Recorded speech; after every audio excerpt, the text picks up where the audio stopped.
എല്ലാവർക്കും നമസ്കാരം. മീനു ടോക്കീസിൻ്റെ പുതിയൊരു വീഡിയോയിലേക്ക് സ്വാഗതം. ബാങ്കിൽ ജോലി ആഗ്രഹിക്കുന്നവർക്കായി ഇപ്പോൾ യൂണിയൻ ബാങ്ക് ഓഫ് ഇന്ത്യയിലേക്ക് അവസരമുണ്ട്. താല്പര്യമുള്ളവർക്ക് ഓൺലൈനായിട്ട് അപ്ലൈ ചെയ്യാവുന്നതാണ്. തസ്തിക എന്താണെന്നും ഡീറ്റെയിൽസും നോക്കാം. ഡെയിലി ഇതുപോലുള്ള ജോബ് വേക്കൻസികൾ അറിയാനായി ഇപ്പോൾ തന്നെ ഈ ചാനൽ സബ്സ്ക്രൈബ് ചെയ്യാൻ മറക്കണ്ട. യൂണിയൻ ബാങ്ക് ഓഫ് ഇന്ത്യയിലേക്കാണ് വേക്കൻസി ഉള്ളത്. തസ്തിക വരുന്നത് അപ്രൻറ്റിസ് ആണ്. ഇതിലേക്ക് അപ്ലൈ ചെയ്യേണ്ടത് ഓൺലൈനായിട്ടാണ് അപ്ലൈ ചെയ്യേണ്ട. ലാസ്റ്റ് ഡേറ്റ് മെയ് 19 1865 വേക്കൻസിയാണ് ഉള്ളത്. സെലക്ഷൻ്റെ ഭാഗമായിട്ട് ഓൺലൈൻ എക്സാമിനേഷൻ ഉണ്ട്. എക്സാം വരുന്നത് മെയ് അല്ലെങ്കിൽ ജൂൺ മാസങ്ങളിലായിരിക്കും. ഇനി വേക്കൻസി എങ്ങനെയാണെന്ന് നോക്കാം. എല്ലാ സ്റ്റേറ്റിലും വേക്കൻസി ഉണ്ട്. കേരളത്തിലാകെ 39 വേക്കൻസിയാണുള്ളത്. അൺറിസർവ്ഡ് 23, SC 3, ST ഇല്ല, OBC 10, EWS 3, കൂടാതെ PWBDക്കും 2 വേക്കൻസി ഉണ്ട്. ഇങ്ങനെയാണ് കേരളത്തിൽ വേക്കൻസി വരുന്നത്. ഇവിടെ SC, SC, OBC, PWBD കാറ്റഗറിക്കൊക്കെ റിസർവേഷൻ ഉണ്ടായിരിക്കും. നേരത്തെ അപ്രന്റീസ്ഷിപ്പ് ചെയ്തിട്ടുള്ളവരോ അല്ലെങ്കിൽ 1 ഇയറിൽ കൂടുതൽ ജോബ് എക്സ്പീരിയൻസ് ഉള്ളവർക്കോ ഇതിലേക്ക് അപ്ലൈ ചെയ്യാനായിട്ട് കഴിയത്തില്ല. നിങ്ങൾ ഏത് സ്റ്റേറ്റിലേക്കാണോ അപ്ലൈ ചെയ്യുന്നത് ആ സ്റ്റേറ്റിൻ്റെ ലോക്കൽ ലാംഗ്വേജ് റീഡ് ചെയ്യാനും റൈറ്റ് ചെയ്യാനും സ്പീക്ക് ചെയ്യാനും അണ്ടർസ്റ്റാൻഡ് ചെയ്യാനും അറിഞ്ഞിരിക്കണം. കേരളത്തിൽ മലയാളം ആയതുകൊണ്ട് മലയാളത്തിൻ്റെയാണ് അറിയേണ്ടത്. നിങ്ങൾക്ക് അപ്ലൈ ചെയ്യുമ്പോഴത്തേക്കും 5 ഡിസ്ട്രിക്റ്റ് പ്രിഫറൻസ് കൊടുക്കാവുന്നതാണ്. കേരളമാണ് ഫസ്റ്റ് പ്രിഫറൻസ് ആയിട്ട് കൊടുക്കേണ്ടത്. സെലക്ട് ആവുന്നവരെ ബാങ്കിൻ്റെ വിവിധ ബ്രാഞ്ചുകളിൽ അല്ലെങ്കിൽ ഓഫീസുകളിലായിരിക്കും നിയമിക്കുന്നത്. ഇനി അപ്ലൈ ചെയ്യാൻ വേണ്ട പ്രായപരിധി നോക്കാം. 20 മുതൽ 28 വരെയാണ് പ്രായപരിധി വരുന്നത്.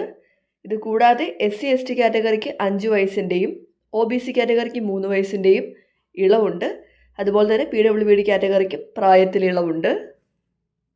ഇളവ് ക്ലെയിം ചെയ്യുന്നവർ കൃത്യമായിട്ടുള്ള സർട്ടിഫിക്കറ്റ്സ് അപ്ലോഡ് ചെയ്യേണ്ടതാണ്. OBC ആണെങ്കിൽ നോൺ ക്രിമിലിയർ ആയിരിക്കണം. ഇനി എന്താണ് ക്വാളിഫിക്കേഷൻ വേണ്ടതെന്ന് നോക്കാം. Graduate degree in any discipline, ഏതെങ്കിലും വിഷയത്തിൽ ഡിഗ്രിയാണ് ക്വാളിഫിക്കേഷൻ വേണ്ടത്. ഡിഗ്രി ഉള്ളവർക്ക് അപ്ലൈ ചെയ്യാം. ഡിഗ്രി പാസ്സായിട്ട് 4 വർഷത്തിൽ കൂടുതലാകാനും പാടില്ല. അതാണ് ഒരു കണ്ടീഷൻ വരുന്നത്. 2026 ഏപ്രിൽ 1 ആകുമ്പോഴത്തേക്കും ഡിഗ്രി പാസ്സായിട്ട് 4 വർഷത്തിൽ കൂടുതലായവർക്ക് അപ്ലൈ ചെയ്യാനായിട്ട് കഴിയത്തില്ല. ഇനി എങ്ങനെയാണ് സെലക്ട് ചെയ്യുന്നതെന്ന് നോക്കാം. സെലക്ഷൻ്റെ ഭാഗമായിട്ട് ഓൺലൈൻ ടെസ്റ്റ് ഉണ്ട്. ടെസ്റ്റിൽ വരുന്നത് subjects general or financial awareness 20 mark, general English 20 mark, quantitative and reasoning aptitude 20 mark, computer or subject knowledge 20 mark, Union Bank of India products and services 20 mark. Total 100 മാർക്കിനാണ് exam വരുന്നത്. Negative മാർക്കില്ല. ഇതിനകത്ത് ഈ Union Bank of India product and service ബാങ്കിന് വേണ്ടിയുള്ള സബ്ജക്റ്റാണ്. അപ്പോൾ അതിനകത്ത് എന്തൊക്കെയാണ് ചോദിക്കുന്നതിനുള്ള സിലബസ് ഇവിടെ കൊടുത്തിട്ടുണ്ട്. ഇതൊക്കെയാണ് നിങ്ങൾ പഠിക്കേണ്ട കാര്യങ്ങൾ. ഓരോന്നിൻ്റെ ലിങ്കും കൊടുത്തിട്ടുണ്ട്. ഇനി സെലക്ഷൻ്റെ ഭാഗമായിട്ട് ലാംഗ്വേജ് പ്രൊഫഷ്യൻസി ടെസ്റ്റ് ഉണ്ടായിരിക്കും. കേരളത്തിൽ മലയാളമാണ് ലോക്കൽ ലാംഗ്വേജ് വരുന്നത്. കേരളത്തിൽ മലയാളത്തിൻ്റെ ആയിരിക്കും ടെസ്റ്റ് വരുന്നത്. ട്രെയിനിങ് ഡ്യൂറേഷൻ 1 ഇയർ ആണ്. ഇനി സ്റ്റൈഫൻഡ് എത്രയാണെന്ന് നോക്കാം. റൂറൽ ഓർ സെമി അർബൻ ഓഫീസുകളിലാണെങ്കിൽ 15,000 രൂപ, അർബൻ ആണെങ്കിൽ 18,000, മെട്രോ ആണെങ്കിൽ 20,000. ഇങ്ങനെയാണ് സ്റ്റൈഫൻഡ് വരുന്നത്. ട്രെയിനിങ് കഴിയുമ്പോൾ ഒരു അസസ്മെൻറ്റ് ടെസ്റ്റ് ഉണ്ടായിരിക്കും. ടെസ്റ്റ് പാസ്സാവുന്നവർക്ക് സർട്ടിഫിക്കറ്റ് കിട്ടുന്നതാണ്.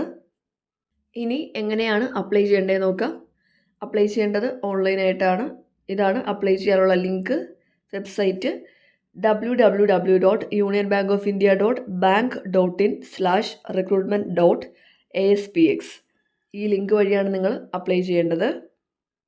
ഇനി അപ്ലൈ ചെയ്യുമ്പോഴത്തേക്കും നിങ്ങളുടെ പേഴ്സണൽ ആൻഡ് എഡ്യൂക്കേഷൻ ഇൻഫർമേഷൻ കൊടുക്കണം. കാറ്റഗറി സർട്ടിഫിക്കറ്റ്സിൻ്റെ എല്ലാ ഡോക്യുമെൻറ്റ്സും അപ്ലോഡ് ചെയ്യണം. NAPSൻ്റെ അപ്രൻറ്റിസ് കോഡ് നമ്പർ അല്ലെങ്കിൽ NATSൻ്റെ എൻറോൾമെൻറ്റ് നമ്പർ കൊടുക്കണം. ഉണ്ടെങ്കിൽ കൊടുക്കണം. ഓൺലൈൻ ആപ്ലിക്കേഷൻ കൊടുക്കുക, എക്സാം ഫീസ് അടയ്ക്കുക. ഇങ്ങനെയാണ് സ്റ്റെപ്സ് വരുന്നത്. ഇനി എന്തൊക്കെ ഡോക്യുമെൻറ്റ്സ് ആണ് അപ്ലോഡ് ചെയ്യേണ്ടത് നോക്കാം. ആധാർ കാർഡ് ഫ്രണ്ടും ബാക്കും വേണം. വാലിഡ് പേഴ്സണൽ ഇമെയിൽ ID ഉണ്ടായിരിക്കണം. മൊബൈൽ നമ്പർ ഉണ്ടായിരിക്കണം. പാസ്പോർട്ട് സൈസ് ഫോട്ടോ, നിങ്ങളുടെ ക്വാളിഫയിങ് മാർക്ക് ഷീറ്റ് അല്ലെങ്കിൽ ഡിഗ്രി പ്രൊഫഷണൽ സർട്ടിഫിക്കറ്റ്സ് ഒക്കെ അപ്ലോഡ് ചെയ്യണം. Caste certificate, PWBD, pan card, ഇതൊക്കെയാണ് അപ്ലോഡ് ചെയ്യേണ്ടത്. ഇനി എത്രയാണ് എക്സാം ഫീസ് വരുന്നതെന്ന് നോക്കാം. ജനറൽ ഓർ OBC മെയിൽ ആണെങ്കിൽ 944 രൂപയാണ് ഫീസ് വരുന്നത്. ജനറൽ ഓർ OBC ഫീമെയിൽസ് ആണെങ്കിൽ 708, SC ഓർ ST ആണെങ്കിൽ 236, PWBD 236, ട്രാൻസ്ജെൻഡർ 236. ഇങ്ങനെയാണ് എക്സാം ഫീസ് വരുന്നത്. എക്സാമിൻ്റെ ഇൻറ്റിമേഷൻ നിങ്ങളെ മെയിൽ വഴി അറിയിക്കുന്നതായിരിക്കും. എക്സാം നിങ്ങൾ വീട്ടിലിരുന്ന് തന്നെയാണ് എഴുതേണ്ടത്. നിങ്ങളുടെ ഓൺ ലാപ്ടോപ്പ് അല്ലെങ്കിൽ സ്മാർട്ട് ഫോൺ ഉപയോഗിച്ചുകൊണ്ട് ക്യാമറ ഓണാക്കി വെച്ച് നിങ്ങൾക്ക് എക്സാം എഴുതാവുന്നതാണ്. നിങ്ങൾ എക്സാം എഴുതുമ്പോഴത്തേക്ക് നിങ്ങളുടെ ID പ്രൂഫ് ക്യാമറയിൽ ഡിസ്പ്ലേ ചെയ്യേണ്ടതാണ്. ഷോർട്ട് ലിസ്റ്റ് ആയുള്ള ലിസ്റ്റ് ബാങ്കിൻ്റെ സൈറ്റിൽ പബ്ലിഷ് ചെയ്യുന്നതായിരിക്കും. ഇനി എവിടേക്കാണ് വേക്കൻസി ഉള്ളതെന്ന് സ്റ്റേറ്റ് വൈസ് നോക്കാം. കേരളത്തിൽ എറണാകുളം, ആലപ്പുഴ, കൊല്ലം, കോട്ടയം, ഇടുക്കി, കണ്ണൂർ, കാസർഗോഡ്, കോഴിക്കോട്, മലപ്പുറം, വയനാട്, തിരുവനന്തപുരം, പാലക്കാട്, തൃശ്ശൂരാണ് വേക്കൻസി ഉള്ളത്. ടോട്ടൽ 39 വേക്കൻസിയാണ്. നിങ്ങൾ അപ്ലോഡ് ചെയ്യേണ്ട ഓരോ സർട്ടിഫിക്കറ്റിൻ്റെയും ഫോർമാറ്റ് കൊടുത്തിട്ടുണ്ട്. SC ST OBC എല്ലാം കൊടുത്തിട്ടുണ്ട്. ഇതനുസരിച്ചാണ് സർട്ടിഫിക്കറ്റ്സ് അപ്ലോഡ് ചെയ്യേണ്ടത്. അപ്പോൾ ഇത്രയും കാര്യങ്ങളേ ഉള്ളൂ. യൂണിയൻ ബാങ്ക് ഓഫ് ഇന്ത്യയിൽ അപ്രന്റീസ്ഷിപ്പ് ചെയ്യാൻ താല്പര്യമുള്ളവർക്ക് ഇപ്പോൾ കേരളത്തിൽ അവസരമുണ്ട്. താല്പര്യമുള്ളവർ ഓൺലൈനായിട്ട് അപ്ലൈ ചെയ്യുക. ഡെയിലി ഇതുപോലുള്ള ജോബ് വേക്കൻസികൾ അറിയാൻ ഇപ്പോൾ തന്നെ ഈ ചാനൽ മറക്കാതെ സബ്സ്ക്രൈബ് ചെയ്യുക. മറ്റൊരു വീഡിയോയുമായി കാണുന്നവരെ നന്ദി.